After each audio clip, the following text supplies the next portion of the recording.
Assalamu alaikum.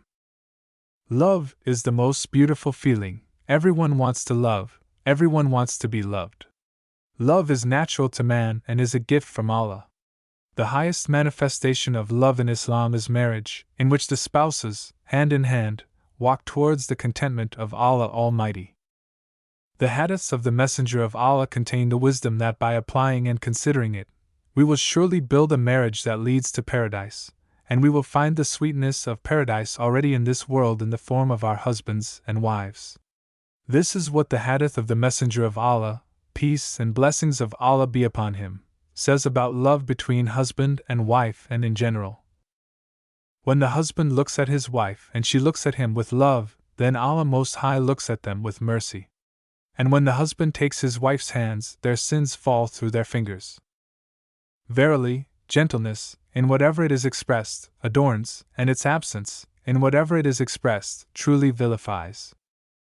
If a wife says to her husband, "May Allah reward you with good," her sins are forgiven.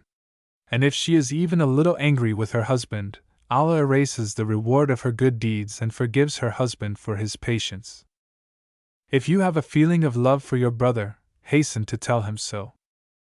Verily, on the day of resurrection, Allah Most High will say, "Where are those who loved one another for my greatness?" Today, on the day when there will be no shadow but my shadow, I will shelter them in my shadow. The word shadow is attributed to Allah Almighty to denote her dignity and honor.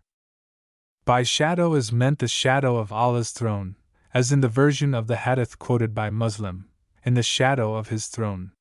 On the day when there will be no shadow other than my shadow, that is, on that day there will be no shadow other than the shadow of the throne of Allah the Merciful.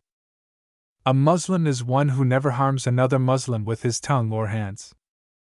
Try to make things easier, not worse. Try to give people only good news. Don't make them shun you. To whom 4 things will be given, it will be the best good of this world and the world of the eternal: 1. A grateful heart, 2. A tongue busy in the remembrance of Allah, 3. A body patient in adversity, 4. A wife who does not betray her husband with her body or her property. Allah the Most High said, "I will surely love those who love one another for my sake, those who meet one another for my sake, those who visit one another for my sake, and those who spare nothing for my sake." Allah loves those women who are friendly to their husbands and unapproachable like a fortress to other men. The Almighty and Great Allah said, "For those who love one another for the sake of my greatness are minbars of light, and they will be envied by the prophets, and those who have fallen for the faith. The best of you is the one who treats his wife and daughters best. I swear by him in whose power my soul is, you will not enter paradise until you believe, and you will not believe until you love one another, so shall I not point you to that which will lead you to mutual love if you do so? Spread peace among yourselves." A believing husband should not hate his believing wife, for if he dislikes one of her character traits, he should be content with another character trait. Once a man went to visit his brother in another village, and Allah Most High told an angel to wait for him on the road he was walking. When he approached him, the angel asked, "Where are you going?"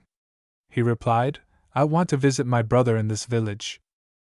The angel asked, "Perhaps you have done him some favor, and now you seek to benefit by it?"